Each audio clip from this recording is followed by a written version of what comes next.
Amanda's lips crashed against Kang Yul's before either of them could think. His back hit the safe house wall hard enough to rattle the window behind him, her hands fisting in his blood-soaked shirt, pulling him closer even though every rational thought screamed this was wrong, impossible, insane. He tasted like copper and expensive whiskey and desperation. We can't, he breathed against her mouth, but his hands were already in her hair, tilting her head back, his body pinning hers against the doorframe. I know. She bit his lower lip hard enough to hurt. I don't care. The DNA test was fake. She pulled back just enough to see his eyes, dark and wild and confused. Margaret Chen told me everything. We're not related. Raymond lied. The test was fabricated to break us apart, to make you stop protecting me. For 3 seconds, Kang Yul just stared at her. Then he kissed her like a drowning man finding air, lifting her off the ground, her legs wrapping around his waist as he carried her deeper into the apartment. They hit the couch. His injured shoulder made him grunt in pain, but he didn't stop, didn't slow down, just kept kissing her like she was the answer to a question he'd been asking his entire life. Tell me I'm not dreaming, he whispered against her throat. You're not dreaming. I'm here. We're... The door exploded inward. Kang Yul had her behind him instantly, gun appearing from somewhere, his body a wall between her and the 3 armed men pouring through the doorway. But they weren't shooting, they were just standing there, weapons lowered, and the man in front was smiling. Raymond Park stepped through the broken door like he owned the place. Maybe he did. Touching, he said, voice dry as desert sand. Really? I'm almost sorry to interrupt, but we need to talk about the fact that my daughter just kissed her half-brother, fake DNA test or not. Amanda's world tilted. What? Margaret Chen is many things, but she's not a reliable narrator. The DNA test was real, Amanda. I have 3 separate labs confirmations. You and Kang Yul share a father. Me. Raymond's eyes were sad, almost gentle. I'm sorry you had to find out this way. I'm sorrier that she convinced you otherwise for, 15 minutes? Long enough to make a mistake you'll regret forever. You're lying. But Amanda's voice shook. Am I? Raymond pulled out his phone, pulled up a document, handed it to one of his men who brought it to Amanda. Official letterhead. 3 different genetic testing facilities, all saying the same thing, 99.9% probability of half-sibling relationship. Kang Yul took the phone, read it, and his face went white. No, this isn't... Margaret said. Margaret said what you needed to hear to get you vulnerable, emotional, easy to track. Raymond gestured to the window. There are 6 snipers on the buildings across the street. Have been since you arrived 20 minutes ago. You think I'd let my daughter run around Seoul without knowing exactly where she is? Amanda couldn't breathe. The kiss, the hope, the 15 minutes of thinking maybe, just maybe, they could be something normal. All of it was ash in her mouth. Why would Margaret lie? Because I paid her to. She's been working for me for 5 years, ever since I found her in Manila running a passport forgery ring. Margaret Chen isn't CIA. She's a con artist who specializes in selling hope to desperate people. Raymond's voice softened. I'm sorry, baby girl. I know you wanted it to be fake. I did too. But some things are what they are, no matter how much we wish otherwise. Kang Yul lowered his gun slowly. The look on his face was something Amanda never wanted to see again. Pure, absolute devastation mixed with self-loathing so thick it was practically visible. I touched her, he whispered. I kissed her. You didn't know. Neither of you did. That's on me, not you. Raymond moved closer, hands visible, non-threatening, which is why I'm here to offer a solution. A way forward that doesn't end with both of you hating yourselves forever. There's no solution to this, Amanda said, her voice breaking. There's always a solution. Sometimes it's just uglier than we'd like. Raymond nodded to his men. They holstered their weapons, spread out to secure the room. Kang Yul, You want to know why your father kept you even after he knew you weren't his biological son. Kang Yul said nothing. Because you were valuable. The son of Raymond Park, raised by Kang Hyun-woo, with loyalty to neither and access to both. You were the perfect bridge, the perfect tool, and he used you brilliantly until you started developing your own thoughts, your own plans, Raymond smiled. But here's what Hyun-woo never told you. You weren't the only one. He kept 2 children from my affairs, you and your sister. I don't have a sister. You do. Had. She died 6 months ago. Car accident in Tokyo. Or so the report said. Raymond's smile faded. Her name was Min Jun, and she was very much alive until 3 hours ago when someone put a bullet in her head in a warehouse in Incheon. The room went silent. Amanda's mind raced. Min Jun, the girl from the penthouse, the one who'd recorded everything, who'd threatened them all. You killed her, Kang Yul said flatly. I did. Because she was about to upload that recording to every news outlet in Asia, and that would have destroyed what's left of both our organizations. More importantly, it would have exposed Amanda's existence to people who'd pay millions for her. Raymond looked at Amanda. Minjun figured out what you are, what you're worth. She died with that information, but her associates don't, which means we have maybe 6 hours before this city becomes a hunting ground with you as the prize. What am I? Amanda's voice was barely audible. Proof. Living, breathing proof that Operation Lotus wasn't just CIA propaganda, that the genetic modifications worked, that enhanced pattern recognition and threat assessment and memory can be passed down genetically to a second generation. He paused. Your mother wasn't a subject, Amanda. She was a scientist who tested the modifications on herself, then got pregnant to see if the changes were hereditary. You're the result, the only successful second-generation subject who survived infancy. The world stopped making sense. Amanda sat down hard on the couch, her legs giving out. That's why the birthmark, she said slowly. That's why people keep finding me. I'm not just Raymond Park's daughter. I'm a CIA experiment. You're the proof that genetic enhancement is possible, which makes you worth more than all the territory, all the money, all the power in Seoul combined, to governments, to corporations, to anyone who wants to create their own enhanced soldiers, operatives, assassins. Raymond crouched in front of her. Your mother died protecting you from that. I've spent 18 years keeping you hidden. But now you're exposed, and the only way to survive is to control the narrative before someone else does. How? By giving them what they want. Proof that you're enhanced, proof that it works, and then making it very clear that you're under the protection of every major crime family in Asia. That touching you means war with all of us simultaneously. Raymond stood. I've already started making calls. The triads are in. The Yakuza are considering it. Sang-yong will fall in line if Kang Yul agrees to co-sign the protection agreement. Kang Yul looked at Amanda. Something passed between them, wordless and heavy and utterly final.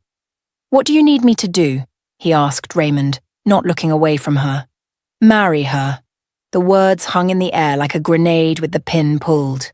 Excuse me? Amanda found her voice. A marriage alliance.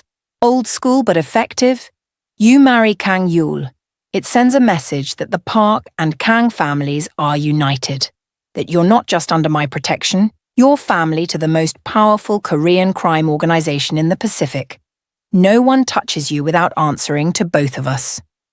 Raymond pulled out a document. I've already drawn up the contracts. It's purely strategic. No consummation required, obviously, just signatures, photos, public appearances until this blows over. You want us to fake marry each other, your daughter and your son. I want you both to survive. This is how that happens. Raymond's voice went hard. Every hour we waste arguing is an hour someone else is mobilizing resources to acquire you. The Yakuza have a team landing at Incheon in 90 minutes. Chinese intelligence has operatives in Gangnam right now. You think you can just hide? You think you can run? You're a walking goldmine, Amanda. The only way to make yourself untouchable is to make yourself too politically complicated to grab. Kang Yul's jaw was tight enough to crack teeth. And after, when this blows over, divorce, annulment, whatever you want. You walk away with your lives and enough money to start over anywhere in the world. Raymond checked his watch. I need an answer in 5 minutes. After that, I pull my protection, and you're on your own. Amanda looked at Kang Yul. He looked back. Neither of them spoke, but the conversation happened anyway, in the space between heartbeats. We just kissed. We're siblings. This is insane. We have no choice. I'm sorry. Me too. Where? Amanda heard herself ask. City Hall. I have a judge waiting. 30 minutes. In and out. Legally married under Korean law. Raymond gestured to the door. Cars waiting. We leave now or not at all? Kang Yul stood, offered Amanda his hand. She took it. His palm was warm, familiar, and it made her want to scream. They were halfway to the door when the window shattered. The bullet caught Raymond in the shoulder, spun him around, dropped him to his knees. His men returned fire instantly, bullets tearing through what was left of the window. Kang Yul had Amanda on the floor, covering her body with his, as the world exploded into chaos and screaming and the sharp smell of gunpowder. Extraction! One of Raymond's men shouted. Back door now! They moved as a unit, dragging Raymond, who was still conscious, still moving, blood pouring from his shoulder. Through the apartment, through a kitchen Amanda hadn't seen, through a door that opened onto a service stairwell. Down 3 flights at a dead run, Amanda's lungs burning, Kang Yul's hand locked around her wrist. They burst into an underground parking garage. Black SUV waiting, engine running. Raymond's men shoved them inside, 2 staying behind to hold the stairwell. The SUV peeled out as gunfire echoed behind them. Inside the vehicle, Raymond was pale, his hand pressed to his shoulder. The driver was Korean, young, scared. And sitting in the passenger seat, turned around to look at them with a smile that made Amanda's blood freeze, was Margaret Chen. Hello again, she said cheerfully. Told you Raymond was a liar. The DNA test is fake. You're not siblings, never were. But he needed you to think you were so you'd agree to the marriage. See, the real protection spell isn't making you too complicated to grab. It's making you pregnant with Kang Yul's child. A 3rd-generation enhanced subject. That's what every government in the world actually wants. And Raymond just volunteered you both to make it. The SUV swerved into traffic. Amanda couldn't breathe, couldn't think, couldn't process. Kang Yul's gun was in Margaret's face instantly. Shoot me and the driver detonates the explosives under your seats. Don't shoot me and I'll explain how to get out of this alive. Margaret's smile never wavered. Clock's ticking. What's it going to be? Kang Yul lowered the gun. Not because he believed Margaret, but because the driver's hand was hovering over something on the dashboard that looked very much like a detonator. Smart choice, Margaret said. Now here's what's really happening. Raymond's been planning this for 3 years.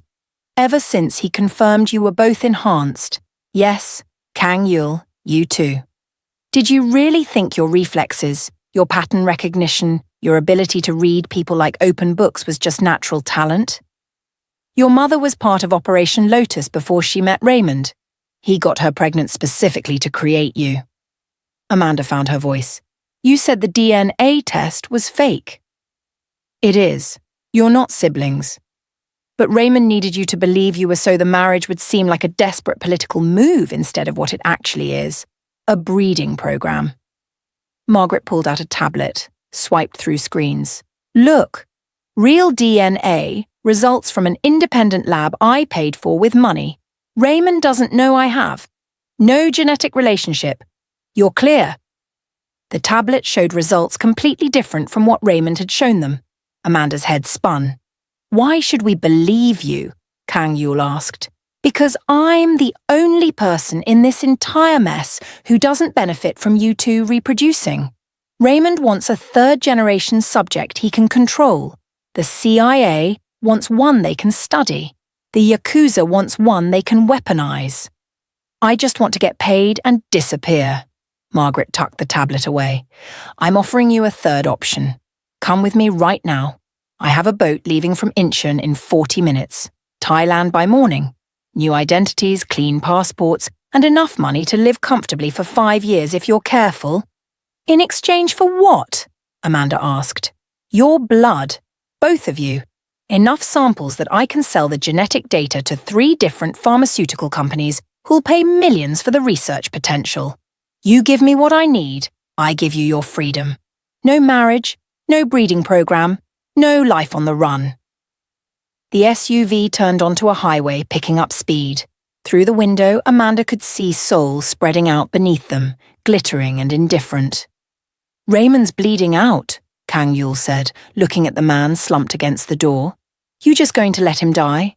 "He's not dying. It's a through and through. Missed everything important. He'll be fine in 6 weeks." Margaret glanced back at Raymond. "Won't you, boss?" Raymond's eyes opened. He smiled, blood on his teeth. "She's good. Told you." Amanda's stomach dropped. This was planned. All of it. The shooting was planned. The marriage offer was real. We needed to see how you'd both react under pressure. Raymond sat up straighter, his shoulder barely bleeding anymore. The wound was fake, or superficial, or something. "Margaret works for me, but she's right about one thing. I do want you married and pregnant. That's the end game, but I'm not going to force you. I'm going to convince you it's the right choice." "By lying to us?" Kang Yul's voice was dangerous. "By showing you the alternative." Raymond nodded to Margaret. She tapped the tablet, held it up. The screen showed grainy security footage of a facility. White walls, medical equipment, and in the center of the frame, a woman strapped to a table screaming silently. The timestamp was 3 days ago. Her name was Sarah Chen, Margaret's actual daughter, not the fake one I told you about earlier. She was also second-generation Lotus. The Yakuza took her in Osaka last week. This is what they did to her in 72 hours of testing. Raymond's voice was flat. "She's dead now. They pushed too hard trying to extract viable genetic material." Margaret's face was stone, but her hands shook slightly holding the tablet. "That's what happens if you run," Raymond continued. "They'll find you eventually. They always do. And when they find you, they won't be interested in protection agreements or political complications. They'll be interested in how many experiments they can run before you die." Amanda felt sick. "So your solution is to get us pregnant. Make them even more interested. My solution is to make you too valuable to experiment on. A pregnant third-generation subject isn't something you risk in a lab. It's something you protect, monitor, study carefully over time. It buys you leverage. It buys you survival." Raymond leaned forward despite his supposed injury. "I'm not the villain here. I'm the only person trying to keep you alive past next week." "By controlling our lives," Kang Yul said. "By giving you the only option that doesn't end with you on a table like Sarah Chen." Raymond sat back. The marriage happens, the pregnancy happens, and in 9 months, you have a child who's protected by every major organization in Asia because they all want to see how third-generation enhancement develops. After that, you're free. The kid's an adult in 18 years, you've done your part, and you walk away rich and alive.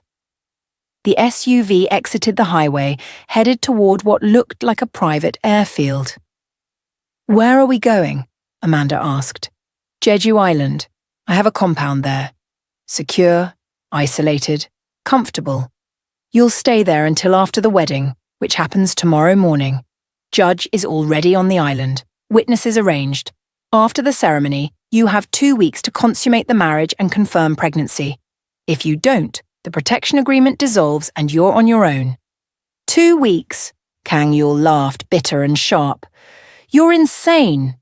"I'm desperate, there's a difference." Raymond looked at Amanda. "Your mother died buying you time. I've spent 18 years buying you more. This is the bill coming due. You pay it now, together, or you pay it later in pieces while someone's harvesting your bone marrow." The airfield came into view.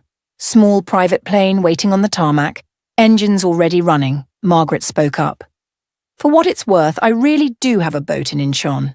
The Thailand offer is real. You could run. Probably last 6 months before they find you. Maybe a year if you're lucky and smart. But you're recommending we don't, Amanda said. I'm recommending you do whatever lets you sleep at night. I stopped sleeping 3 days ago when I watched my daughter die on that table. Margaret's voice was hollow. At least Raymond's plan keeps you breathing. That's more than Sarah got. The SUV stopped beside the plane.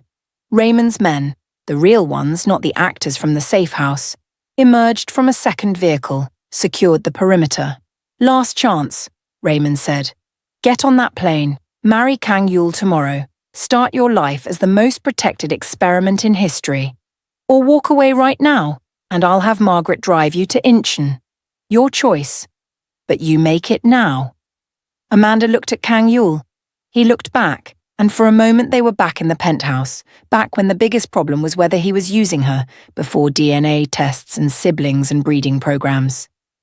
If we do this, Kang Yul said slowly, I want guarantees. Real ones. Not your word. Contracts. Legal protections. Money in escrow we can access if you break any agreement. Done. I'll have my lawyers draw it up during the flight. And we want Margaret to verify everything. Every test, every result, every piece of information you give us goes through her first. Raymond looked at Margaret. She shrugged. I'm already on the payroll. Might as well earn my hazard pay. Fine. Anything else? Kang Yul turned to Amanda. It's your call. I'll do whatever you decide.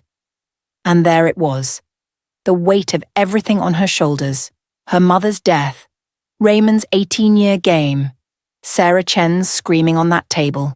The Lotus brand on her wrist that meant she'd never been normal, never been safe, never been anything but a lab result with a heartbeat. Before we proceed, I need you to help me build something special. This tale is about to take you on a wild ride, and I'm creating a community of people who love these stories as much as I do. Welcome to Afro-Korean Films, besties. Kindly show your encouragement by hitting the like and subscribe button. It would mean a lot to me. If we get married, Amanda said carefully, and if we have this baby, what happens to them? The child? Do they become your weapon? Your property? Raymond was quiet for a long moment. They become whatever they choose to be. I'll protect them until they're old enough to protect themselves. After that, they're free. You have my word. Your word means nothing. Then you have it in writing. Margaret witnesses. If I try to control or manipulate the child in any way, she releases everything she knows about my operations to Interpol. I'll spend the rest of my life in prison. He met her eyes. I want you to survive. I want my grandchild to survive. I don't want to own you. I just want you alive. Amanda felt Kang Yul's hand find hers, squeeze once. She looked at the plane, then at Margaret's tablet showing Sarah Chen's final moments. Then at the skyline of Seoul, where somewhere people were already hunting them, already planning what they'd do when they found her. Okay, she whispered. We'll do it. Raymond exhaled, something like relief crossing his face. Thank you. They walked to the plane together, Amanda and Kang Yul, their hands still linked. The stairs were steep, the interior was luxury, leather seats, polished wood, a bar in the corner. Amanda sat by the window. Kang Yul sat beside her. As the plane taxied toward the runway, Margaret leaned across the aisle. One more thing you should know, she said quietly. The DNA test Raymond showed you at the safe house? It was real. You are half siblings. The test I showed you in the car? Also real. You're not related at all. Both results are accurate depending on which lab you ask, which samples you use, which analysts you pay. Amanda's blood went cold. What are you saying? I'm saying genetic testing is only as reliable as the people running it. And in your case, there are 3 different versions of your DNA on file depending on who's asking and why. Raymond's version says you're siblings. The CIA's version says you're not. And the version I have from your actual medical records, Margaret smiled. That one says you're not even human. You're something else entirely. Something new. The plane lifted off. Seoul disappeared beneath them. Kang Yul's hand tightened around Amanda's until her bones creaked. So what are we? He asked. I don't know, but I'm about to find out. Margaret pulled out a syringe, which is why I need those blood samples now, before we land, before Raymond changes his mind about letting me have independent verification. She moved fast. The needle bit into Amanda's arm before she could react, drawing dark red blood into the vial. Kang Yul didn't resist when she did the same to him. There, Margaret said, tucking the vials away. Now we'll know the truth. Real truth. Should have the results by the time we land in Jeju. And if the results say we are siblings? Amanda asked. Then Raymond's plan becomes a lot more interesting, because Korea doesn't allow sibling marriage even for strategic purposes, which means the wedding tomorrow would be illegal, which means you'd be safe from the breeding program, which means… Margaret paused. Actually, I have no idea what it means, but it'll be fascinating to find out. The plane leveled off at cruising altitude. Raymond was in the back, actually getting his shoulder looked at by someone who might be a real doctor. The guards were playing cards, and Amanda sat next to the man she'd kissed 4 hours ago, who might be her brother, who might not be, who she was supposed to marry in 12 hours and get pregnant by in 2 weeks. This is insane, she whispered. Completely, Kang Yul agreed. I should run. Probably. But I'm not going to. Neither am I. They sat in silence as Korea disappeared behind them, and Jeju approached ahead, an island of volcanic rock and tourist beaches where tomorrow Amanda would become somebody's wife and somebody's experiment and somebody's salvation all at once. Margaret's phone buzzed. She looked at it, frowned, looked again. Her face went pale. What? Amanda asked. The lab just sent preliminary results. Fast analysis, not complete, but enough to see the markers. Margaret's hands were shaking again. You're not siblings. You're not enhanced. You're not even from Operation Lotus. Then what are we? Margaret looked up, and her eyes were wide with something between terror and awe. You're the control group, the normal ones. Every test, every result, every enhancement marker. Fabricated. Your mother wasn't a scientist. She was a whistleblower who stole the real Lotus subjects and replaced them with normal children. You and Kang Yul are regular people. You always have been. The plane hit turbulence. Or maybe that was just Amanda's world shattering for the 3rd time in 6 hours. So none of this matters, Kang Yul said slowly. We're worthless to them. No, Margaret whispered. You're more valuable than enhanced subjects. You're proof that Operation Lotus failed. That 18 years of research and billions in funding produced nothing. Every government that invested in the program will pay anything to suppress that information. And every organization that thinks you're enhanced will kill you the moment they find out you're not. She looked at Raymond's back, calculating. Does he know? I have no idea. Then we have maybe 12 hours before the real tests on Jeju reveal the truth. And when that happens, this entire protection agreement collapses. Because nobody protects worthless assets. The seatbelt sign dinged. They were beginning their descent to Jeju. And Amanda realized with horrible clarity that the wedding tomorrow wasn't going to save them. It was going to be their execution. The compound on Jeju was beautiful in the way prisons are when they're designed by architects with unlimited budgets. White stone walls, floor-to-ceiling windows overlooking black volcanic beaches, security cameras disguised as modern art installations. Amanda counted 12 guards on the walk from the landing pad to the main house, probably twice that many she couldn't see. Raymond disappeared immediately into what he called his medical wing, for treatment on his fake or maybe real gunshot wound. Margaret vanished to make calls, which probably meant selling their blood samples to the highest bidder. That left Amanda and Kang Yul alone in a guest suite that was bigger than her entire apartment back in Atlanta. Separate bedrooms, Amanda said, looking at the 2 doors leading off the main living area. How considerate. Amanda. Kang Yul caught her wrist gently. We need to talk about what Margaret said. About us being normal. About the whole thing being a lie. She laughed, sharp and broken. What's there to talk about? We're not special, we're not enhanced. We're just two people who got caught in someone else's war and mistaken for something valuable. Which means we can leave. Right now. Before the wedding. Before anyone figures out the truth. He pulled her closer. We take one of the boats in the harbour, we disappear. Indonesia, Philippines, somewhere Raymond can't reach. He can reach everywhere. Then we keep moving, forever if we have to. His hands cupped her face. I'm not letting you marry me tomorrow because Raymond needs a political chess piece. I'm not letting you have a child to protect a lie. We end this now. She wanted to say yes. God, she wanted to say yes, but she'd seen the guards, seen the cameras, seen the way this compound was designed to keep people in, not out. We won't make it off the island. We will if Margaret helps us.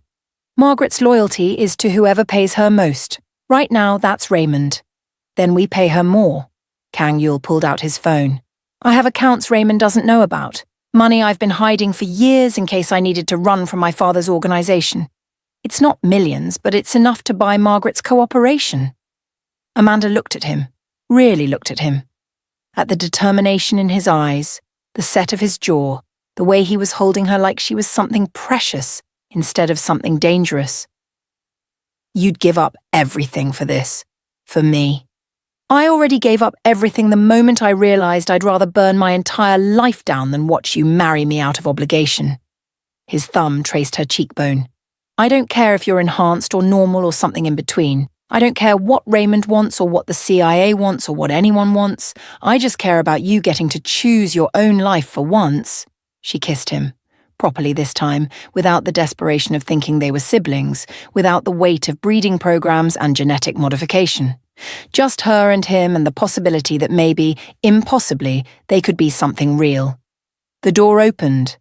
They broke apart. Margaret stood in the doorway, tablet in hand, her expression unreadable.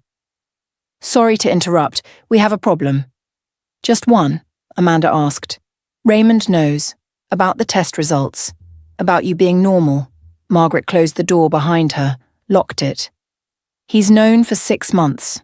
The whole thing. The DNA confusion, the protection agreement, the marriage. It was all theatre.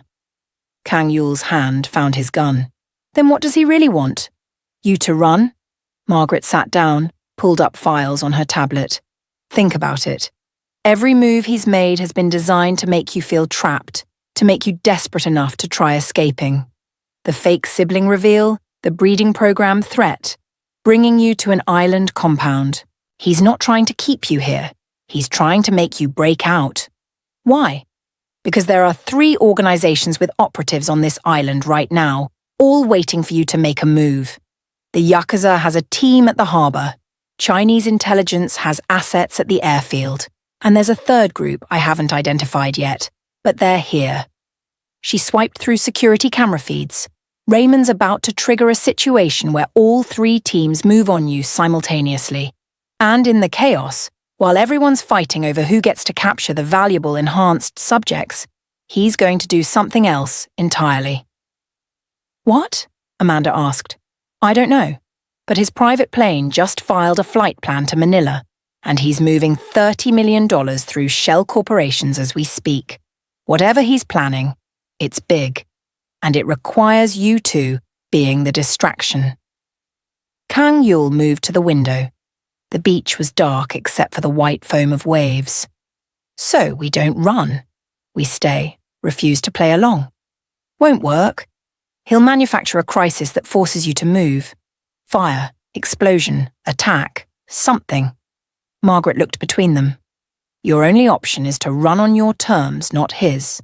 Control when and how you leave so he can't predict it. And you're helping us why? Because I'm tired of watching children die for their parents' ambitions. Margaret's voice went cold. Sarah was 32. She had a daughter, 5 years old. Raymond has her now, in a protective facility in Taiwan. He told me if I helped him with this operation, he'd let her go. But I've been tracking his communications. He's not planning to release her. He's planning to test her. See if third-generation enhancement skips generations. The room went silent. Where is she? Amanda asked quietly. That's the problem. I don't know. The facility isn't on any map, any record. He's hidden her somewhere even I can't find. And I've looked. Margaret's hands were shaking again. But if you two escape, if Raymond's distraction plan fails, he'll have to move her, relocate her somewhere safer, and when he does, I'll be able to track the movement. So we're bait for a completely different trap, Kang Yul said. You're the only chance I have to find my granddaughter before Raymond does to her what he's done to everyone else. Margaret met their eyes. Help me save her, and I'll get you off this island alive. I'll give you new identities, clean money, and enough information about Raymond's operations to buy your safety from every organization that's hunting you. Amanda looked at Kang Yul. He looked back, the same silent conversation. This is insane. We should say no. We're going to say yes. I know. How do we do this? Amanda asked. Margaret smiled, quick and dangerous. The wedding's at 10 tomorrow morning. Traditional Korean ceremony. About 40 guests. Most of them Raymond's associates. At exactly 10:15, during the vows, the compound's going to lose power. Backup generators will fail. Security systems will go dark for 90 seconds. You can do that. I've been planning this since I arrived. The real question is, what you do with those 90 seconds. Because the Yakuza team will use the cover to breach the ceremony room. Chinese intelligence will make their move from the East Wing. And the third group, whoever they are, will likely come from the beach. She pulled up a map of the compound. Your only option is to go up. Up where? The roof. There's a helicopter pad Raymond thinks is too exposed to use for escape. But if you can reach it in those 90 seconds, I'll have a pilot waiting. Not one of Raymond's. Mine. Paid enough to fly you directly to a boat I have waiting 30 miles offshore. And then? And then you disappear while I track where Raymond moves my granddaughter. In 3 days, maybe 4, I'll contact you with her location. You help me extract her, I give you everything I promised. Margaret stood. This is the only plan where everyone gets what they want except Raymond. What does Raymond get? Kang Yul asked. Exactly what he deserves. There was a knock at the door, one of Raymond's guards calling through. Mr. Park wants to see you both. Dining room, 5 minutes. Margaret mouthed, say nothing, and slipped out through the bedroom, disappearing like smoke. Amanda and Kang Yul looked at each other. We're really doing this, she said. Apparently. We're going to crash my own wedding to save a child we've never met from a man who might be my father or might not be. Sounds about right for this week. She laughed despite everything. They straightened their clothes, checked their faces in the mirror to make sure they looked appropriately compliant, and headed to the dining room. Raymond was waiting at a table set for 10, his shoulder bandaged but his movements smooth and easy. Definitely not shot. Beside him sat an older Korean man Amanda didn't recognize, expensive suit, cold eyes. And at the far end of the table, looking bored and dangerous, was Jin. Amanda stopped. You're dead. I saw you bleeding out. You saw me acting. Turns out I'm good at it. Jin smiled. Father's idea. Needed you to think the threats were real, the stakes were high. Nothing sells desperation like a dying brother. Jin's been working with me for 2 years, Raymond said calmly. Ever since his real father, Kang Hyun-woo, died and left him with nothing but debts and enemies. We made a deal. He helps me protect Amanda. I help him rebuild his organization. He gestured to seats. Sit. We need to discuss tomorrow. They sat. Amanda's mind raced. Jin alive meant the penthouse shootout was theatre, which meant Min-jun might also be alive, which meant nothing Margaret had shown them could be trusted. I know what you're thinking, Raymond said, reading her face. Min-jun is actually dead. That part was real. The Yakuza killed her 3 hours ago in Incheon, exactly like I said. Jin was never in real danger. See the difference? Not really, Amanda said. The difference is, I don't waste assets. Jin is useful. Min-June was a liability who'd started believing her own press. Raymond poured wine, slid glasses to them. Tomorrow's ceremony is real. The marriage will be legally binding. What happens after is up to you. Meaning, Kang Yul asked. Meaning you can stay here, under my protection, and live very comfortable lives as my political chess pieces. Or you can try to run, probably die in the attempt, and I'll find someone else to solve my problems. Raymond raised his glass. I'm giving you a choice. That's more than most people in your position get. The older Korean man spoke for the first time. I'm Judge Kim. I'll be officiating tomorrow. I've reviewed the contracts. Everything is legal, binding, and designed to protect you both from exactly the kind of exploitation Raymond claims to want to prevent. His eyes were shrewd. Though, I notice the contracts don't expire. The protection is permanent, provided you remain married. Permanent protection for a permanent marriage, Raymond said. Fair trade. And if we want out? Amanda asked.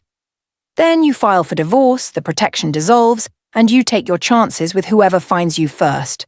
But the child, if there is one, remains under my guardianship until age 18. Raymond's voice was steel wrapped in silk.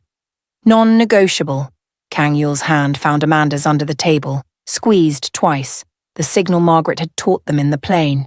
2 squeezes meant understood, proceed with plan. We'll do it, Amanda said.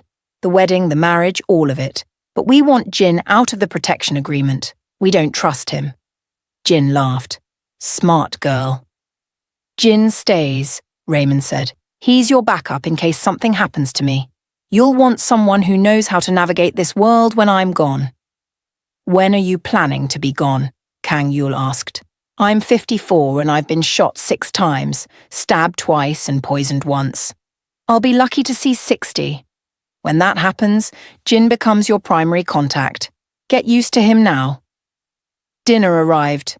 Expensive food Amanda couldn't taste. The conversation continued around meaningless topics, the weather on Jeju, the quality of the compound's wine collection, the guest list for tomorrow.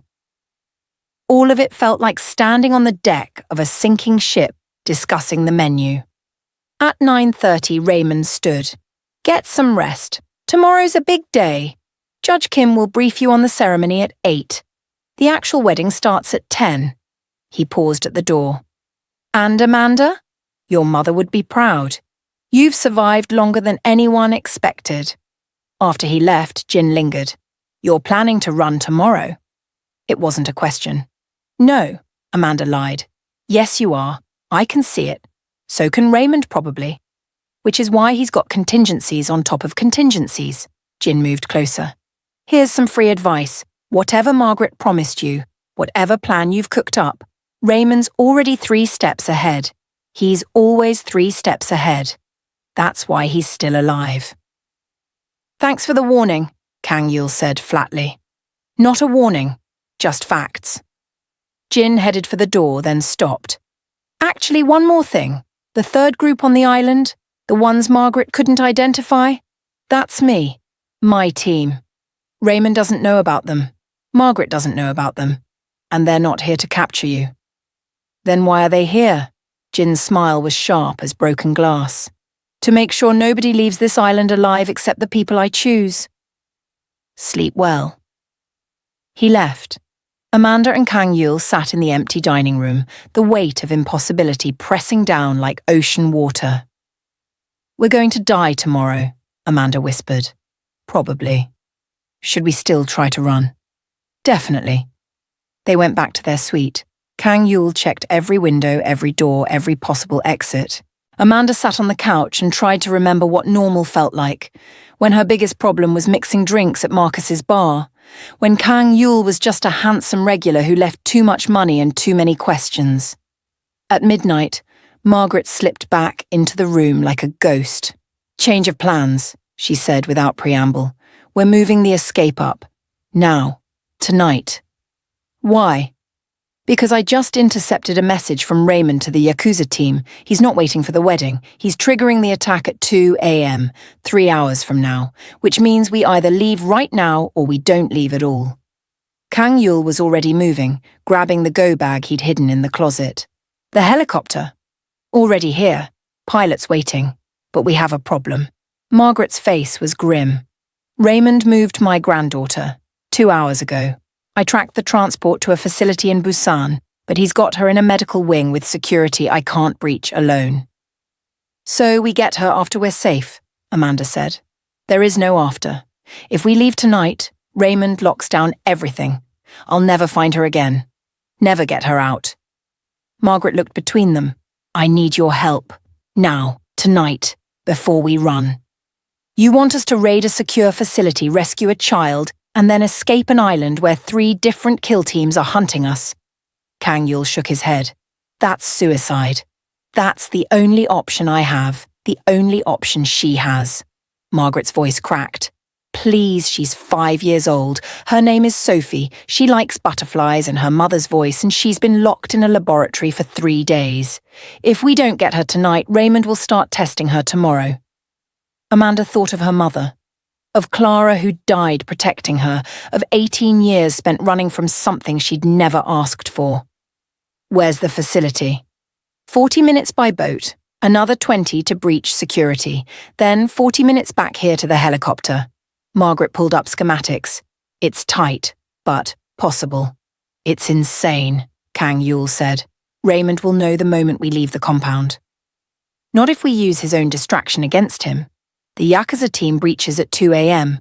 We leave at 1:50, during the confusion of them staging. By the time anyone realizes we're gone, we're already at the facility. Amanda looked at Kang Yul. He looked back. This is how we die, he said quietly. I know. We should do it anyway. I know. They gathered what little they had. Kang Yul's gun, the phone with Raymond's incriminating messages, the last of their dignity. Margaret led them through the compound using service corridors only she knew about, past cameras she'd already looped, through doors she'd unlocked hours ago in preparation. They reached the beach at 1:40. The boat was where Margaret promised, small and fast and anonymous. The engine caught on the first try. As they pulled away from shore, Amanda looked back at the compound, lights blazing, guards patrolling, completely unaware that their prisoners had just become ghosts. This is really happening, she said. Unfortunately, Kang Yul agreed. The boat cut through dark water toward Busan, toward a facility that might contain a 5-year-old girl or might contain a trap, toward the moment when Amanda would finally choose what kind of person she wanted to be. Behind them, on Jeju Island, at exactly 2 a.m., the compound exploded into chaos as the Yakuza team breached the perimeter and found their targets missing. And in Seoul, in an office that overlooked the city like a throne room, Raymond Park watched security feeds and smiled. She chose the hero's path, he murmured to himself, just like her mother. He picked up his phone, made a call. It's me. They're moving on the Busan facility, exactly as predicted. Activate Protocol Lotus, and remind the team, I want them alive, both of them, whatever it takes. He hung up, poured himself whiskey, sat back to watch the feeds as his daughter sailed directly into the trap he'd spent 3 years designing. Because the facility in Busan wasn't holding Sophie. It was holding the real enhanced subjects from Operation Lotus, 12 of them, all of them trained killers, all of them with standing orders to capture Amanda and Kang Yul alive, and all of them expecting company in approximately 37 minutes.